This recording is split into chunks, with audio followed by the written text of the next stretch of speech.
coming up on Campus Connection. The Long Beach Unified School District welcomed 14,000 students, but there are parents who decided for their kids to stay virtual. The Long Beach Airport is bringing art to travelers. 20 different female artists were chosen by the Art Council of Long Beach to bring to life pandemic-inspired artwork. I check in with two of the artists to discuss what their pieces mean to them. April 12th marks a special day for sandwich lovers because it is National Grilled Cheese Day. I came down to the city of Long Beach to ask people some cheesy questions. Long Beach has developed a COVID-safe plan for this year's graduation that is sure to be a home run.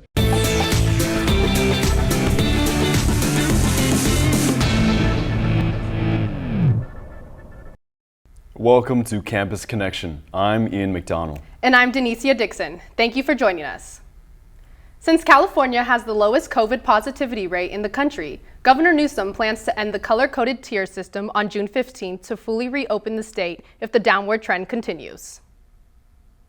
We are committed to extinguishing this disease, and we don't have any short-term goals as it relates to lifting the mask mandate. In 3 weeks, LA County is expected to move into the yellow tier. This will allow the indoor businesses to operate at 50% while vaccine eligibility opens to everyone age 16 and older on Thursday. Instead of sitting on foldable chairs at this year's commencement, Long Beach State graduates will be seated in the stands at one of Anaheim's most beloved locations. I talked with students who will get to enjoy a unique socially distant ceremony at Anaheim's Angel Stadium. Long Beach State's class of 2020 and 2021 will have the opportunity to walk across micro stages on Angel Stadium's parking lot starting May 28th based on their major. Graduates are allowed 2 guests that will join them inside the stadium where the ceremony will commence. I'm excited to graduate, and I appreciate that Cal State Long Beach is really making an effort to make this year's graduation unique. Long Beach State's graduates are urged to design their own graduation slides using the program Marching Order that will be presented on the graduate recognition stages. I think it's really going to be a cool experience. I'm really looking forward to it, especially at being at the Angel Stadium. The university has worked with Angel Stadium to increase the allowable tickets for graduates. 2 guests are allowed per graduating student, and tickets will be distributed in mid-May to all eligible graduates. Only ticketed guests will be allowed in the stadium. The university understands that students would like most of their families to be at the ceremony, so CSULB will be broadcasting the commencement via live stream on the commencement website for students' families to watch from home. I do have a big family, and it would be nice to have most of them there, but I'm glad they'll be able to watch from home. For more information on this year's commencement ceremony, visit CSULB's commencement website. Ian McDonald, Campus Connection. Students are receiving a second payment from the Higher Education Emergency Relief Fund. This is all part of the American Rescue Plan Act of 2021 signed by President Biden a few weeks ago. It's the third stimulus package that made it more inclusive of college students. University President Jane Conley sent an email reminding students to keep an eye on their student emails for additional information. The longest-running news publication of Cal State Long Beach needs help from the community to keep print media alive.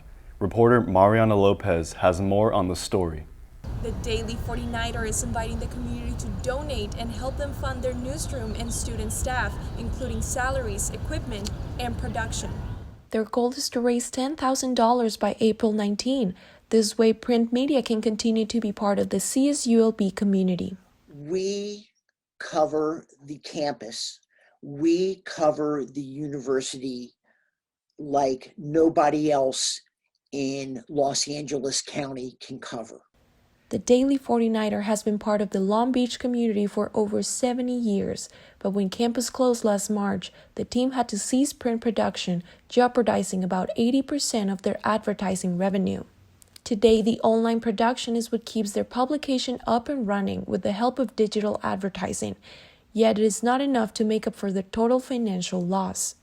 Our people who work in the newsroom, they get paid.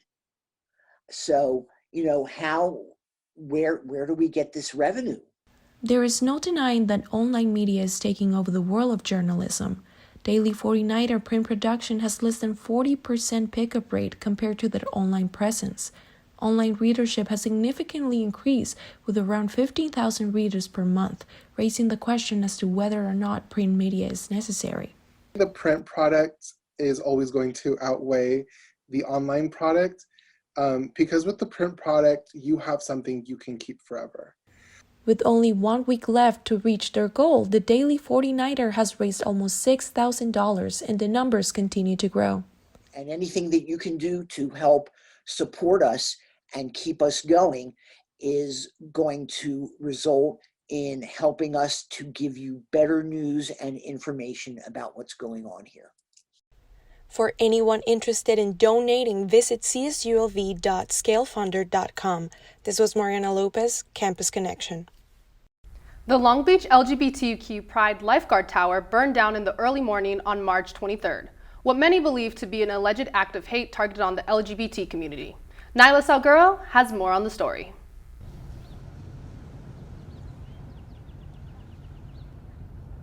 Last June, LGBTQ lifeguards painted the Rainbow Lifeguard Tower in honor of the first Pride March in New York City in 1970. The tower became a popular spot on the beach for many locals. 3 weeks ago, the tower burned down. Long Beach Mayor Robert Garcia plans to rebuild the lifeguard tower back better and brighter.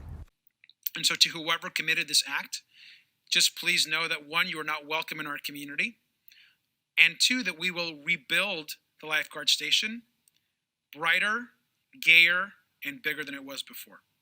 Student Valerie Rodriguez, an LGBTQ ally, shared her thoughts on this heartbreaking event. Honestly, such a shame that this beautiful piece of art that represented so many of the LGBTQ community had to be taken away like this. It truly is unbelievable. You would think that in 2021, people would be more open to the LGBTQ community. A unity rally held a gathering near 12th and 13th Street where the tower burned down. Many residents came to show their support to the LGBTQ community. The fire department announced the lifeguard tower will be replaced in May, right on time for Pride Month. For now, Pride flags lay around the spot where the tower once was. Nyla Salguero, Campus Connection. Coming up next, it's National Grilled Cheese Day. We'll tell you why people love the warm and gooey cheese sandwich. And how did the Long Beach State Airport play a part in helping artists put together a pandemic-inspired exhibit for many to see? Why is the number of sports injuries skyrocketing? And what does it look like to get those injuries treated during a pandemic? I'm Adrian Biondo with more on those stories coming up on Campus Connection. CSULB is offering more than 500 courses during the 2021 summer sessions. Many of these courses are transferable to other colleges and universities, so you can earn up to 14 units toward your degree. Registration is easy, and no formal admission to the university is required. Get closer to graduation, take a class this summer, and go beach!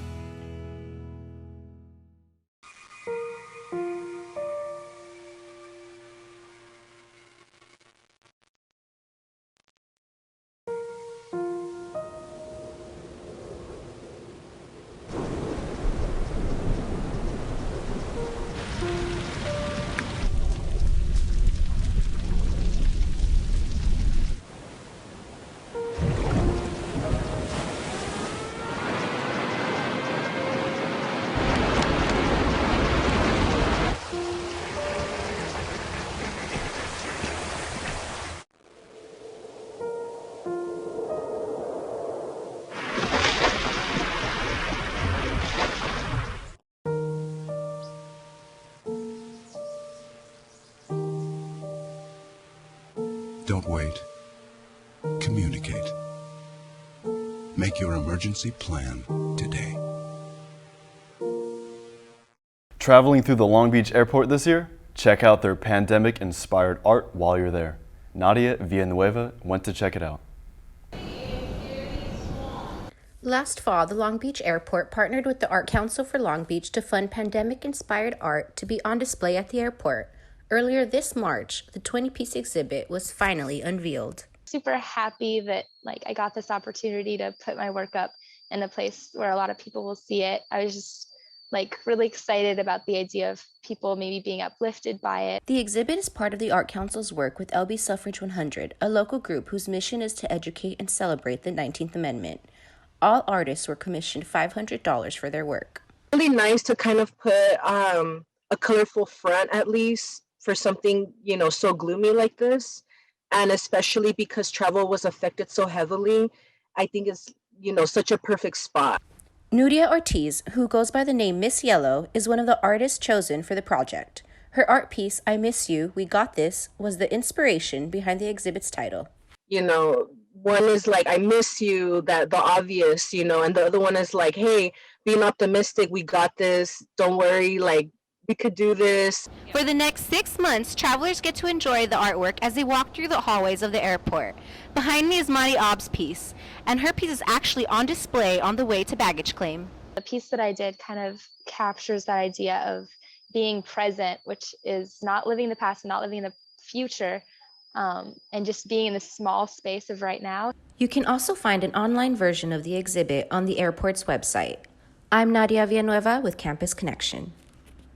After more than a year of distance learning due to the pandemic, 53 elementary schools in the Long Beach Unified School District opened their doors for students. Jose Roldan has the details.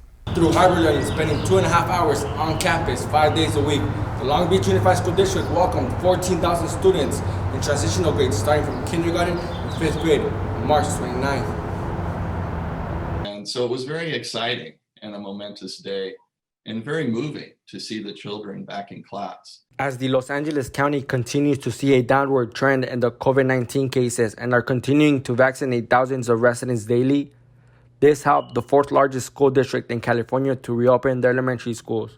We have had over 163,000 Long Beach residents that have at least received their first dose. The Long Beach Unified School District is well aware that the coronavirus pandemic is not over, so they will continue to implement safety protocols like temperature checks, screening, face masks, and constant sanitizing. Screening still happens as children are coming into school at the start of the day, as well as for employees. Parents of 16,000 students decided to not let their kids return back to school and are opting to continue virtual learning. We understood that this was a personal choice, that different families are affected in different ways. As for the upper grade levels, they will return to in-person learning on hybrid schedules. Grade 12 will return on April 19th, grades 6 through 8 will return April 20th, and grades 9 through 11 will return April 26th.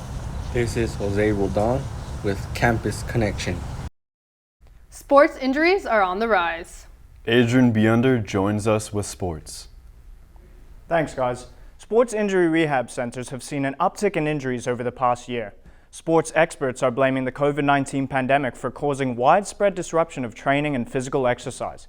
Now that gyms are reopening and professional and collegiate sports are returning, doctors and sports medicine practitioners say the risk of injury is skyrocketing. While some athletes have had access to facilities and equipment, others have had limited or no access during the lockdown over the past year. That lack of training and conditioning could have severe health consequences as athletes make their return to sports. So that was almost literally a full calendar year of not being with my team. Definitely in the first week or two of practice, we weren't even really doing that much, but like my body just, I've never felt like pain in my body before like that. If you can believe it, we're actually busier now than we were before the pandemic in terms of the number of referrals we get. So that shows an uptick, to get a dramatic increase in referrals in a short period of time would be unexpected. A huge increase of patients is one challenge for the center. Treating those patients during a pandemic is another. And I think the biggest challenge for us is really that when we're talking to a patient and a patient's talking to us, you can't read facial expressions. So knowing if someone's having a little bit of twinge of pain that we would normally recognize instantly, we might not now. As sports are back in full swing and gyms are starting to reopen, people may want to practice caution before they jump back into sports and exercise again. Kind of re-jump into being in the outdoors and being athletic and being active to go slow into it. Adrian Beyonder, Campus Connection. Today is National Grilled Cheese Day, and oh, is it a cheesy one. Reporter Marilyn Parra brings us this story from Long Beach. April 12th marks a special day for sandwich lovers because it is National Grilled Cheese Day. I came down to the city of Long Beach to ask people some cheesy questions. Cheese. And more cheese. America's favorite sandwich dates back to 1920. You may be asking yourself, what makes this simple meal special? Well, the answer is there are many ways to make the beloved sandwich. Good bread, mayonnaise on the outside, shredded cheddar cheese. So I like to put a little butter on the bread, toast it lightly, and then cut it diagonally. Best way to make a grilled cheese in those panini press makers. It's simple, easy, quick, and best way to get it done. 1, 2, 3, that's it. Places like Plaid Sheep, located in Long Beach, serve fresh grilled cheese daily. Like American and Swiss and Fontina and just everything shoved together, and then you just dip it in tomato soup, and that's just the way to do it. People come here looking for something for lunch, right across from a industrial institute, the UT Tech. So I think a lot of people like the big, hefty sort of meal. There are many ways to make a grilled cheese, and Plaid Sheep is an example of just that. People can come in and choose a sandwich of their liking. If you look at their Instagram page, you can find their hours of operation to make sure you spend this national holiday the right way. In a survey done by YouGov.com, 79% of Americans prefer grilled cheese over any other sandwich, making it the #1 rated comfort food. They're easy to make and they remind me of my childhood. The people of Long Beach have spoke and reminded us there is no other sandwich as Gouda as grilled cheese. Remember to melt away and enjoy the cheesiest of holidays. I'm reporter Marilyn Parra for Campus Connection. I love grilled cheeses. Man, does that make me hungry. Thanks for joining us on this episode of Campus Connection. I'm Denicia Dixon. And I'm Ian McDonald. We'll see you next time.